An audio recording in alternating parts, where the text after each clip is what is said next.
होणार आहे, त्या ताटांचा सुद्धा आवाज होणार आहे, त्या भांड्याचा आवाज होणार आहे, नाच गाण्याचा आवाज होणार आहे आणि त्याच्यामध्येच आपल्या तलवारींचा सुद्धा आवाज झाला पाहिजे. ही बातमी बहिर्जीने आणली. Bahirji is not joke. काय करावं, कुठे करावं, मॅनेजमेंट भयानक. आणि त्याच संधीचा फायदा साधून आपण हे काम करावं.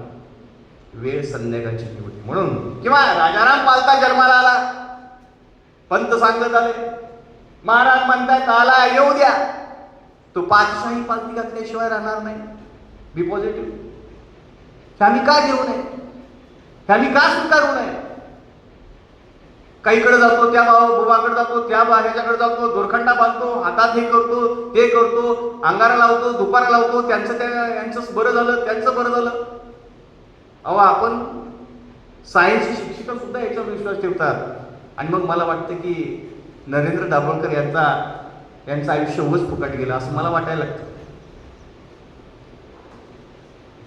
गोविंद पानसरे यांचं जगणं उगाच व्यर्थ गेलं असं वाटायला लागतं. कलबुर्गी या सगळ्या लोकांच्या जगण्याकडे पाहत असताना यांनी नेमकं या लोकांसाठी हे सर्व केलं. गौतम बुद्धांनी आयुष्यभर सांगितलं की मूर्ती पूजा करू नका, तुमच्या ठाई तुमच्या स्वतःचं डेव्हलपमेंट करा, तुमचा स्वतःचा विकास करा, तुमच्या स्वतःचा शोध घ्या आणि त्या अत्यंत उच्च पातळीच्या समाधानापर्यंत पोहोचा. पण आम्ही त्यांच्याच मूर्तीची आज पूजा करायला लागलो हे कुठेतरी आम्हाला पाहवत नाही. म्हणजे विचार काय असतो, जगणं काय असतं, आचार काय असतो याला फारकत घेऊन जर वेगळ्या पद्धतीने आम्ही जगायला लागलो, ते जर मान्य करायला लागलो तर निश्चित रूपानं आमच्या विचारांचा तोकडेपणा किंवा आम्ही त्या महापुरुषांना समजून घेण्यामध्ये 100% कमी पडलो हे आम्हाला सांगायला किंवा आम्हाला सांगावंच वाटायला लागतं. वेळेचा विचार करता, वेळेचं गांभीर्य लक्षात घेता सरांनी सांगितलं 30 मिनिटामध्ये ठीक आहे, पण त्याच्याही पुढे जातोय टाईम तर थोडं उरकण्याचं काम मी करतो. विचारांची श्रीमंती निश्चित रूपानं आपल्या सर्वांना असावी, ती सर्वांना यावी. पैसा तोडका, पैसा अडका किंवा या गोष्टी आपण कधी घेऊन येत नाही. एक विचारवंत म्हणून जातो की माणूस जन्माला आला गरीब होता, मी समजू शकतो, पण मरताना सुद्धा तो गरीब होता हे मला ऐकायला नको वाटतं. का नको वाटतं की त्याने त्याच्या आयुष्यामध्ये काहीच केलं नाही याची प्रचिती ते मला वाक्य देतं. आणि मग मला वाटायला लागतं की त्यानं काहीतरी करायला पाहिजे होतं. तसं विचाराची श्रीमंती या महाराष्ट्रामध्ये आला आणि विचाराची श्रीमंती जर त्याच्याकडे नसेल तर मला वाटतं त्याच्या इतका कमीपणा दुसरा कुठलाही असू शकणार नाही. कारण जेही झालं, जेही निर्माण झालं, या देशानं जगानं महाराष्ट्राकडे यावं, नतमस्तक व्हावं आणि जगण्याचा अर्थ समजून घ्यावा. एवढी सुबत्ता, एवढं सामर्थ्य, एवढा अलौकिक या महाराष्ट्राचा आहे, इथल्या मातीचा आहे.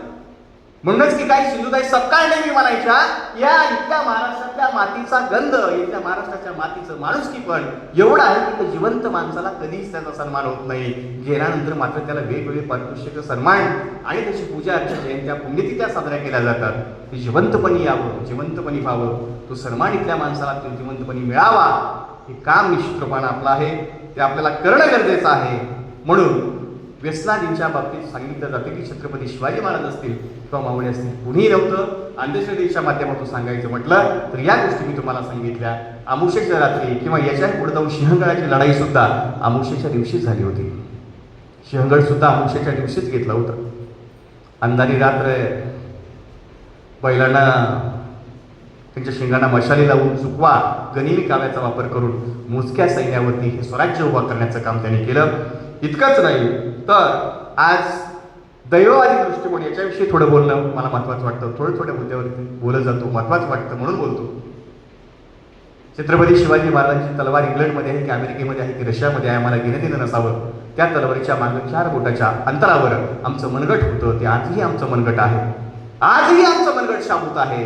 आजही अन्याय होत असेल, अत्याचार होत असेल तर त्याच्यासोबत लढण्यासाठी ते मनगट असावं. ते आहे प्रतीकाच्या मध्ये आणि प्रतिमांच्या मध्ये आणि मूर्तीच्या मध्ये आपण गुंतून न राहता छत्रपती शिवाजी महाराजांच्या आरत्या न करता, त्यांना देवत्व बहाल न करता, त्यांना एक आयडियल किंवा त्यांचं मंदिर न करता त्यांचं आचरण, त्यांचं कर्तृत्व आमच्या जगण्याचा हिस्सा व्हावं आणि त्यांचा पराक्रम हा आमच्या जगण्याचा भाग व्हावा. जगणं त्याच्यातून आम्हाला उचलता यावं, जगणं आम्हाला त्याच्यातून सावरता यावं, त्याच्यातून आम्हाला जगण्याचा अर्थ कळावा. तो इतिहास आमच्या डोक्यावर घेऊन नाचण्यासाठी नाही तर तो इतिहास आमच्या डोक्यामध्ये उतरवण्यासाठी आहे. आणि आपल्या बंद पडलेल्या बुद्धीच्या चाव्या, ज्या काही बंद पडलेली बुद्धी आहे त्या विचारांच्या चाव्या, त्यातून तो विचार म्हणजे खुला करून तो सर्वांपर्यंत पोहोचवण्यासाठी तो आहे. हा आटास आपला असावा, हे विचार आपले असावेत आणि त्याच्यातून ते निर्माण व्हावं. आणि म्हणून दैववादी दृष्टिकोन आपला संपावा. कार्य, तत्परता, कर्म, कर्तृत्व याच्यावर आपला विश्वास जास्त असायला हवा. कारण आपण 21व्या शतकामध्ये विज्ञानाच्या युगामध्ये राहणारी आपण माणसं आहोत. जे काही आहे ते घासून पुसून आणि तावून एखादी साधी वस्तू घ्यायची असेल तर 10 दुकाने पालती घालणारी माणसं आम्ही. एखादा साधा विचार स्वीकारायचा असेल तर तो सहजासहजी आपण स्वीकारू नये, कारण ते आपल्या विचाराची श्रीमंती आहे. पैशाच्या श्रीमंतीपेक्षा विचाराची श्रीमंती कधीही चांगली असते. आणि म्हणून साने गुरुजी नेहमी म्हणायचे की तुमच्या देशातल्या युगाच्या तोंडातलं मला गाणं सांगा, मी तुम्हाला तुमच्या देशाचं भविष्य सांगेन. स्वातंत्र्यापूर्वी स्वातंत्र्यासाठी म्हणून, देशामधले अन्य अत्याचार दूर व्हावा म्हणून, देश स्वतंत्र व्हावा म्हणून ते गाणं असेल तर निश्चित रूपाने इथं भगतसिंग आहे, राजगुरू आहे, सुखदेव आहे आणि येणारा काळ देशाचा उज्ज्वल आहे. हे मला वाटतं कुठल्या भविष्यकाळाला विचारायची गरज त्या काळामध्ये पडली नसावी. कारण ज्यांच्यामध्ये जे होतं ते त्यांनी देशासाठी बहाल केलं आणि म्हणून आज सुंदर, स्वच्छ, छान असं लोकशाही प्रशासन आज आपल्यासमोर दिसतं. आम्ही नेहमी म्हणतो की गाडीवरती असतं, इकडं असतं, तिकडं असतं, राजे तुम्ही पुन्हा जन्माला या, कारण आम्ही आता हातामध्ये बांगड्या घातलेल्या आहेत, आम्हाला काही करता येत नाही. या गोष्टी कुठेतरी चुकीच्या वाटायला लागतात. राजे तुम्ही पुन्हा यावं तर स्वराज्याचं, लोकशाहीची सुंदर संकल्पना बघण्यासाठी यावं, हा अट्टास आमचा असावा. तुम्ही यावं आणि परत काहीतरी करावं हे नाही. आज तुमच्या माझ्या सर्वसामान्य माणसाच्या जबाबदाऱ्या आहेत. एक कर्तव्यदक्ष नागरिक या देशाचा, एक कर्तव्यदक्ष मतदार या देशाचा नागरिक म्हणून तुमच्यासोबत संवाद साधत असताना ही जबाबदारी आज आपल्या ठाई आहे. येणाऱ्या काळामध्ये आपल्या विद्यार्थ्यांच्या, मुलाबाळांच्या ठाई असेल. निश्चित रूपानं त्यांनाही वाटावं की आपला वडील, आपला पालक, आपला गुरुजी, आपला शिक्षक, आपला प्राध्यापक, आमचे प्राचार्य हे अत्यंत चांगल्या पद्धतीनं आम्हाला घडवते झाले आणि म्हणून त्याची परिणिती म्हणून आज आम्ही जगतो आहोत. की भावना त्यांच्या ठाई आयुष्यभर राहावी यासाठी आपण काम करणं मला आजच्या दिनाच्या निमित्तानं महत्त्वाचं वाटायला लागतं. ह्याची अपेक्षा निश्चित रूपाने एक तुमचा विद्यार्थी, एक तुमचा सहकारी म्हणून मी आपल्याकडून करणं हे मला गरजेचं वाटायला लागतं. आणि म्हणून या ठिकाणी सांगते झालो, बोलते झालो. सरांनी सांगितलं की कोकण दर्शन केलं, रायगड पाहिला, प्रतापगड पाहिला, महाबळेश्वर पाहिला, सगळे गड किल्ले पाहिले. 422 किल्ले गड आहेत, किल्ले आहेत, तह झाले. अनेक छत्रपती शिवाजी महाराजांच्या आयुष्यातले प्रसंग सांगून त्याच्यातलं काहीतरी सांगण्यापेक्षा मला वाटतं की हा विचार सगळ्यापर्यंत पोहोचवणं हीच आज काळाची गरज होऊन बसलेली आहे. आणि म्हणून या सगळ्या गडावरती जाऊन तिथला प्रत्येक क्षण, तिथला प्रत्येक दगड, तिथली माती भाळाला लावून फक्त भावनेच्या भरात नाही तर कर्तृत्वाच्या जाणीवानं एक आत्मनिर्भर किंवा स्वतःचं जगणं, स्वतःचं आयुष्य आणि समाजाचं आयुष्य यांच्यामध्ये कुठेतरी गुंफण घालून ती प्रतिमा, ती प्रतीकं किंवा त्या सर्व गड किल्ल्यावरचं जे काही कार्यकर्तृत्व आहे ते जगण्याचा भाग समजून आपण इतरांपर्यंत पेरते व्हावं. निश्चित रूपाने येणाऱ्या काळामध्ये त्याची चांगली कणसं किंवा त्याला आलेला जे धान्य आहे, त्याचा जो माल आहे तो खाऊन इथल्या पिढ्या सात्विक, इथल्या पिढ्या समृद्ध, इथल्या पिढ्या अत्यंत आनंदी आणि इथला सगळा देश जगाला वाटावा की आपण भारताचा काही हिस्सा नाही असा झाल्याशिवाय राहणार नाही.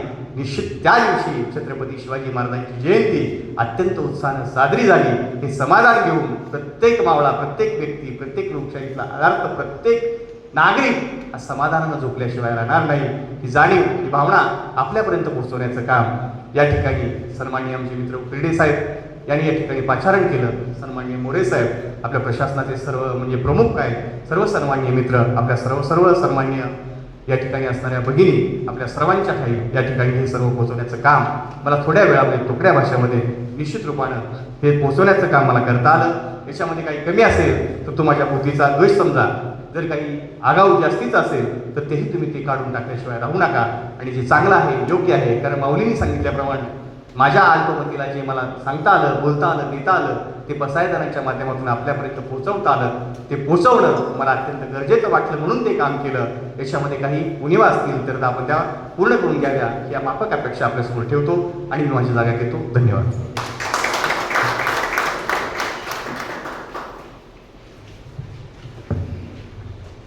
धन्यवाद सर.